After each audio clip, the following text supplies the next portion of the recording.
E aí pessoal, tudo bem? Vamos estudar a lição? Mais uma vez nós estamos aqui para ajudar e a te lembrar que você tem que estudar a lição da escola sabatina, tá bom? Lembre bem, você pode ouvir as pessoas comentar a lição, mas Deus vai atuar na sua vida de maneira ainda maior quando você se dispõe verdadeiramente a estudar a palavra de Deus. Os temas estão ficando bem assíduos e cada um desses intérpretes estão julgando a interpretação, e se você não prestar atenção você pode correr o risco de se perder e ficar mais em dúvida do que se você estudasse a lição. Então eu peço para que você direcione a sua vida também no estudo da lição desse trimestre, tá bom? O estudo da lição é justamente, nós estamos estudando o livro de Apocalipse. E se você não tem esse guia de estudo, você pode simplesmente seguir estudando direto na Bíblia. Nós estamos hoje entrando no capítulo 7 do livro de Apocalipse. Lembrando que nós terminamos o capítulo 6 com uma dificuldade. Qual que é a dificuldade? João, no seu coração, ele fez a seguinte pergunta que está declarada lá em Apocalipse capítulo 6, versículo 17. Na minha Bíblia diz assim: porque chegou o grande dia da ira deles, e quem poderá suster-se? Ou seja, o Cordeiro se manifestou de forma tão poderosa que chegou o grande dia da ira. Lembra que o que estava acontecendo? Nós vínhamos seguindo os estudos e nós estávamos abrindo um livro que foi selado. Esse livro estava na mão do Ser Supremo Deus que estava sentado no trono, o qual João viu e ficou com o coração aflito e começou a chorar porque ele não via quem fosse digno de abrir o livro. Lembra? Acontece que um dos anciões chegou para João e falou: João, fica tranquilo, que o leão da tribo de Judá, o qual que foi o cordeiro que foi morto desde a fundação do mundo, tem o direito de abrir este livro. Acontece que Jesus é o leão da tribo de Judá, o cordeiro que foi morto na fundação do mundo. Ele pegou esse livro e começou a abrir cada um dos selos com os seus acontecimentos. Acontece que quando ele abriu o sexto selo, houve ali uma manifestação não mais de cavaleiros, que nós estudamos. Se você perdeu, estude, veja o tema da lição da semana passada. Acontece que os cavaleiros pararam, entrou-se em foco pessoas clamando até quando, e depois houve uma grande comoção na natureza, se preparando para o encontro com Jesus. É assim que termina o capítulo 6. E João pergunta: quem vai suportar? Acontece que nós damos uma parada na abertura dos selos. O capítulo 7 dá uma pausa e ele te explica quem vai suportar. João mesmo fala que depois dessas coisas, 7 capítulo 1, ele fala: depois dessas coisas eu vi 4 anjos que estavam nos 4 cantos da terra segurando os 4 ventos, segurando os ventos. Agora veja bem, muitas pessoas falam aí que esses 4 cantos se referem aos pontos cardeais, norte, sul, leste, oeste. Pessoal, preste atenção, nós estamos estudando componentes simbólicos. Isso significa que Deus tem autonomia em toda a extensão da terra, não só exclusivamente nos pontos cardeais. Porque você pode falar: então ele só vai ver o norte, sul, leste e oeste que ele está protegendo? Não, ele está protegendo toda a terra. Esse é um símbolo que esses anjos estão de prontidão. Lembre-se, esses seres viventes são anjos com funções da mesma forma que eram os anjos que estavam na frente do trono. Então esses têm funções específicas, eles estavam segurando os ventos. E aí você pode perguntar assim: mas Paulo, então por que existe tanta ventania ainda se eles estão segurando? Pessoal, aqui é simbólico. Quando nós falamos de simbologia, nós temos que lembrar que vento refere-se a algo mais específico.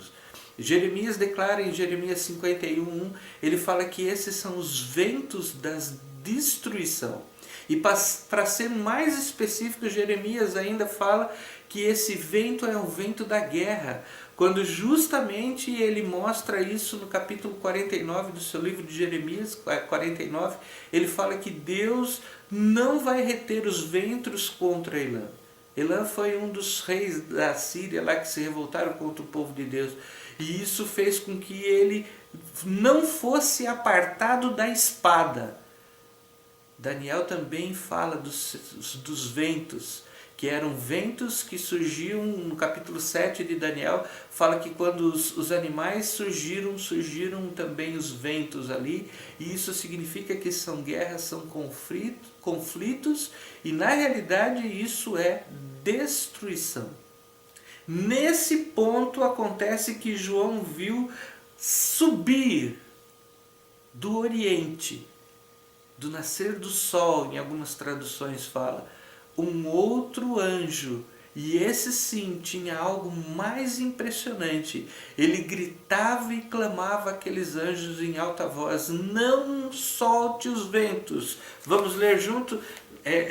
Apocalipse 7, versículo 2, ele fala assim: vi outro anjo que subia do sol nascente, tendo o selo de Deus vivo, o que clamou em grande voz aos anjos, dos quais foram dados fazer dano à terra e o mar, dizendo: não danifique nem a terra, nem o mar e nem as árvores. João agora ele vê um outro anjo com uma missão específica. Ele estava na mão com um selo. Você lembra que nós estávamos abrindo o livro e esse livro estava selado? Ou seja, o selo quer dizer que alguém teve a autoridade de fechar o livro e lacrar.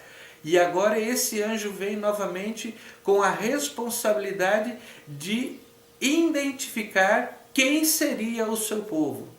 Presta atenção que esse anjo grita: não danifique nem o mar e nem a terra, fazendo referência à criação. Não destrua ainda tudo que vai ser destruído mais para frente. Nós vamos ler isso, nós vamos continuar estudando o livro de Apocalipse. Você vai ver que vai haver uma destruição até significativamente com relação à terra e com relação ao mar. Mas Paulo, ele fala também das árvores. Pessoal, árvores na palavra de Deus, ou árvore na palavra de Deus, refere-se à árvore da vida. E isso significa que as árvores são... ele faz uma alusão à vida na terra. Tá? Então ele pede para esses anjos: segura um pouquinho, porque ainda o povo não foi selado. Deu para você entender? Nós estamos avançando, estamos aprendendo. Por quê? Porque quando esse anjo vem, a preocupação dele é justamente colocar o selamento no povo de Deus.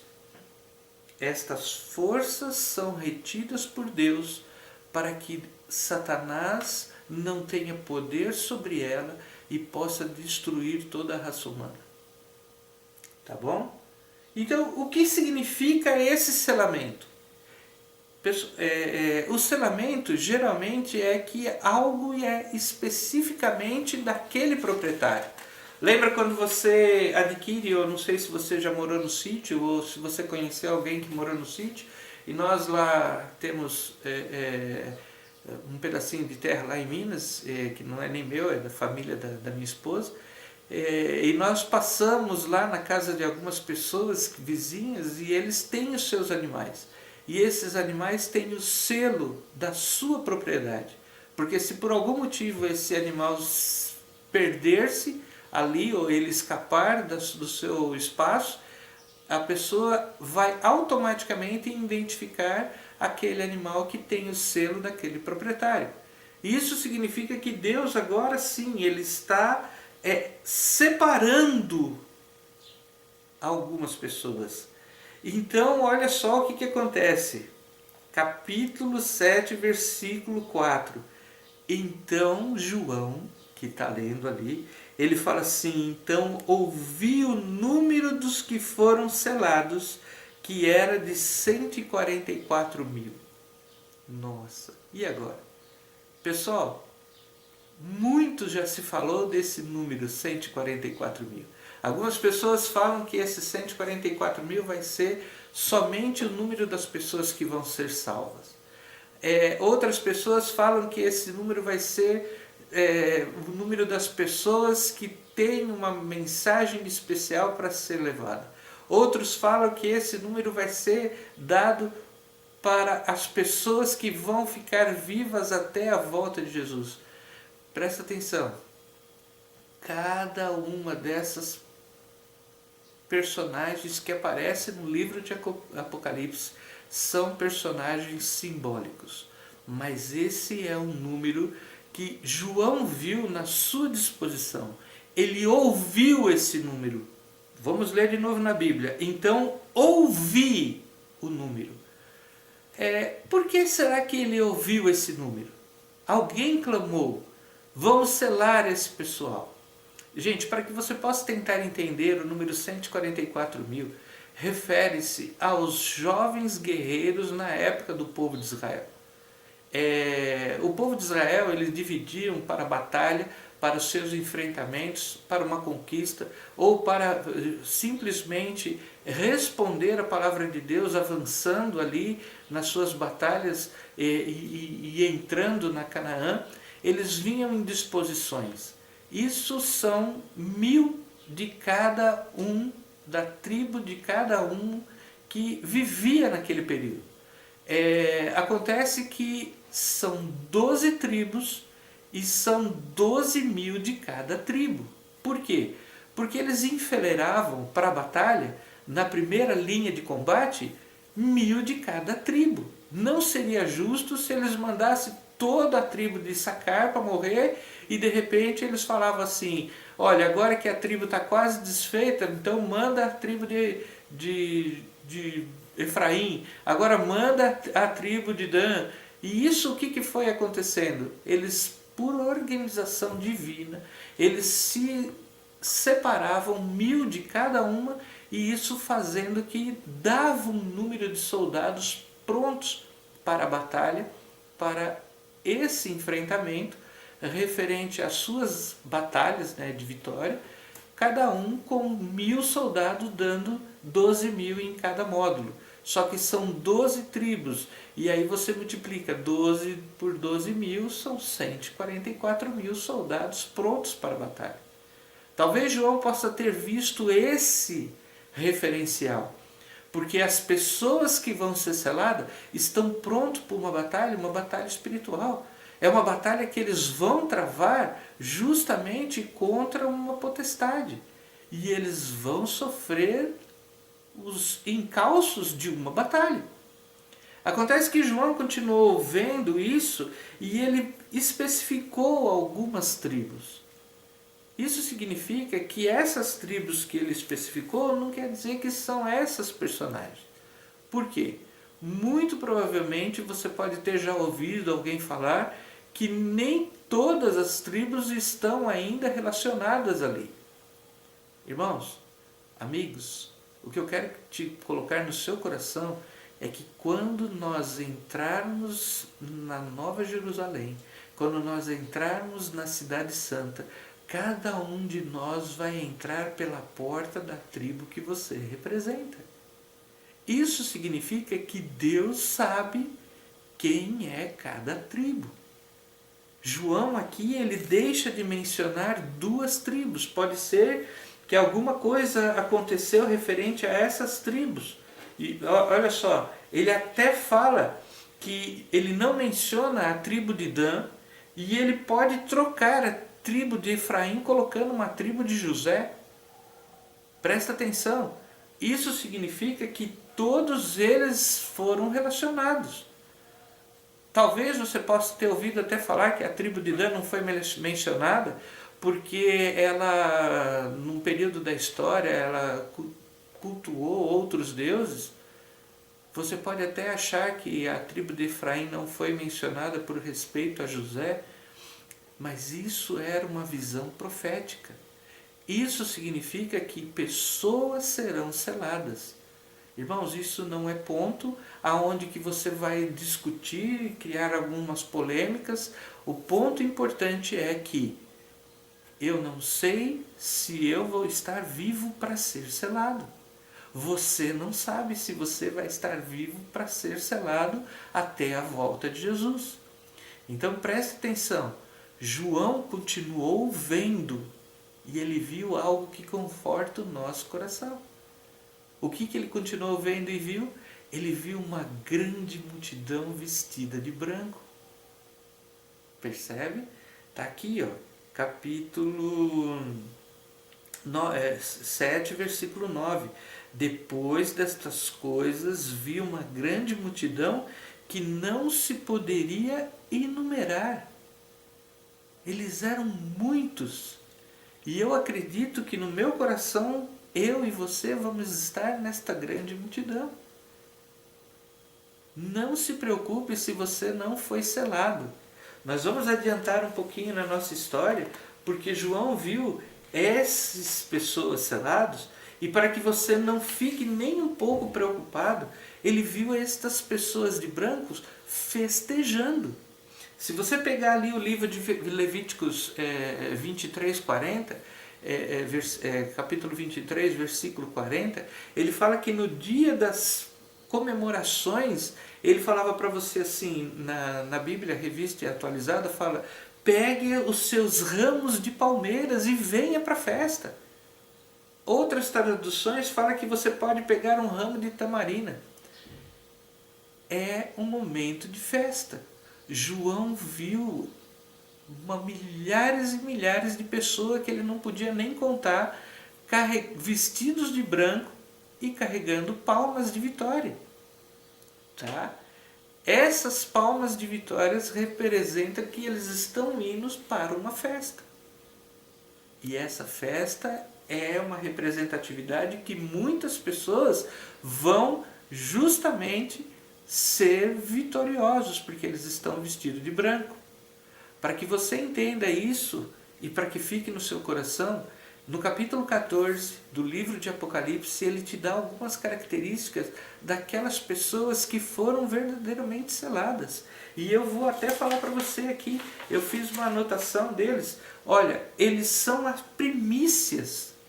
O que é as primícias? Você pode lembrar no tempo das festas que tinha uma festa judaica que era a festa das primícias. Ou seja, era a festa de gratidão que as pessoas tinham para mostrar que aquele ano seria muito produtivo. Então logo que eles plantaram já nasceu, já brotou, já deu fruto e nós vamos fazer uma festa por isso e vamos levar essas primícias para Deus porque foi Ele que nos beneficiou. Então essas pessoas têm essas características especiais. Eles são as primícias, tá, da salvação. Isso pode ser aquelas pessoas até que ressuscitaram na ocasião da morte de Jesus e que subiram com Ele quando Ele subiu aos céus, no dia que Ele ressuscitou.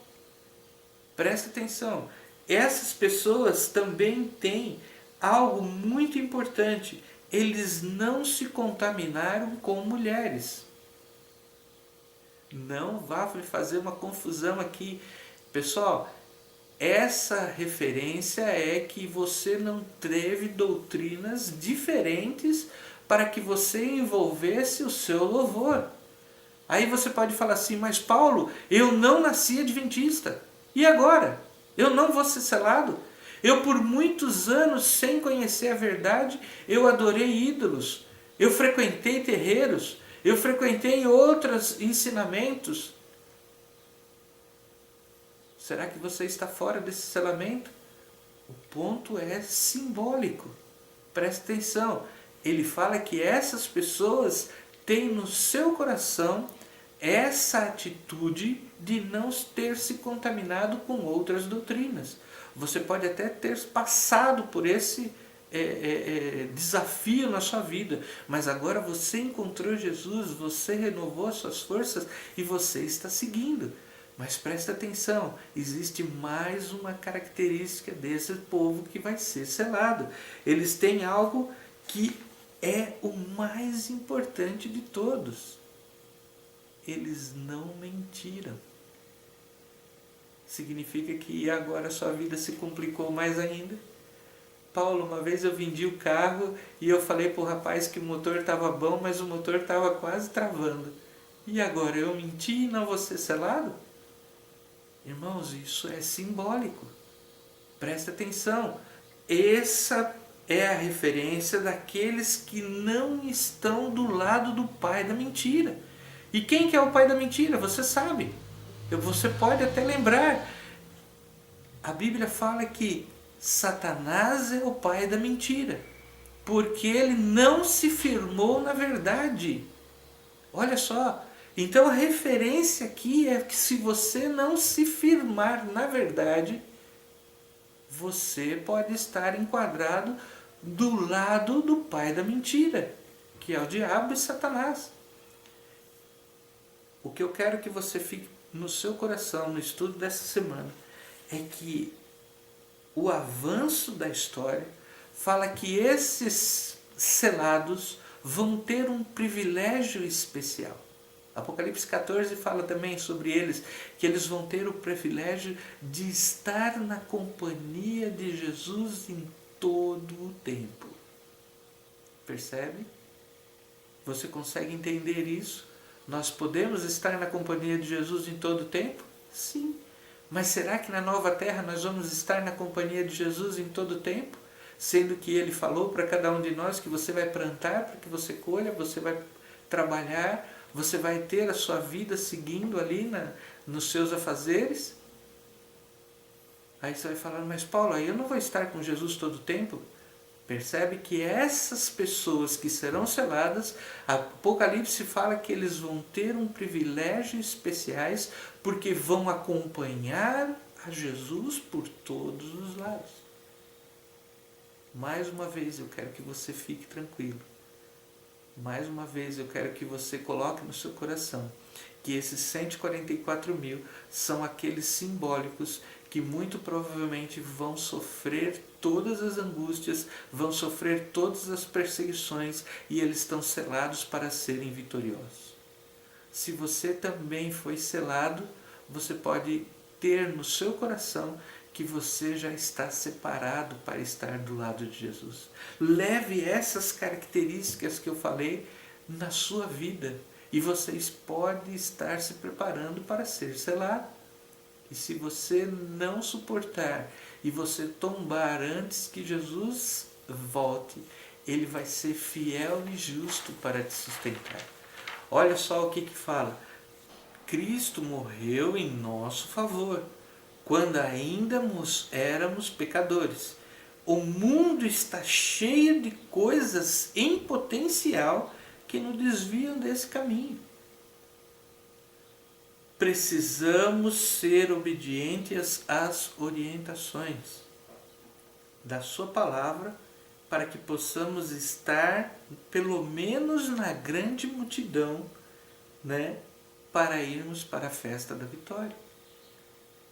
Você sabe que Satanás não está feliz, porque pouco tempo resta para ele.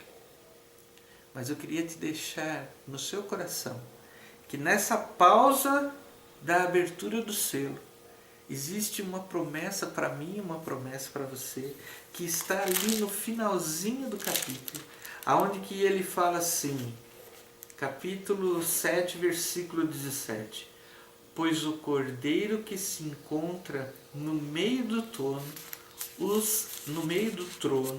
os apacentará e os guiará para a fonte das águas vivas, e Deus enxugará dos olhos toda a lágrima.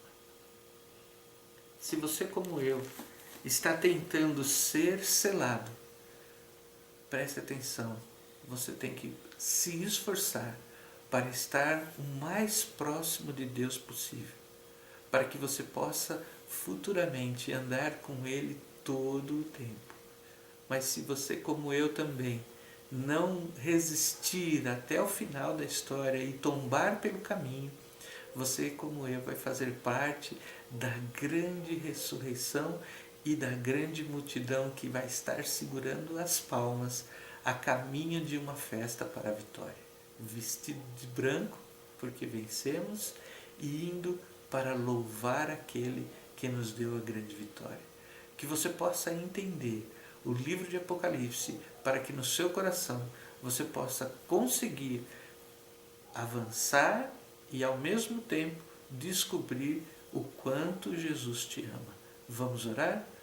Querido Pai, te agradecemos pela tua palavra, te agradecemos pelas promessas e te agradecemos porque sabemos que o Senhor enxugará dos nossos olhos todas as lágrimas, todas as dores serão sanadas e nós poderemos viver, se não ao seu lado todo o tempo, mas podemos viver para te louvar e te adorar.